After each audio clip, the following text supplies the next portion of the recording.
How to check someone's recent following on Instagram.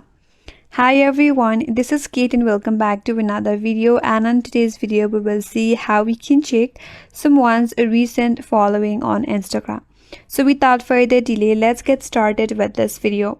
So if you're already on the home page of your Instagram and if you're wondering how you can check someone's recent following on Instagram, unfortunately, Instagram does not provide a built-in way to check someone's recent following order due to their privacy updates. But you can check their following list manually, so the only option or the only way is to check for their following list manually.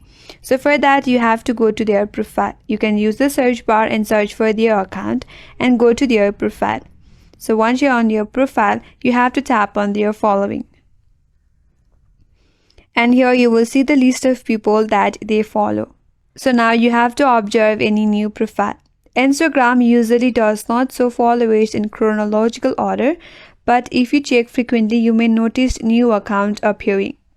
So here you can look for the following list manually, and if there is any new account, that might be their recent following. So this is the only way to check someone's recent following on Instagram, and that's all for this video.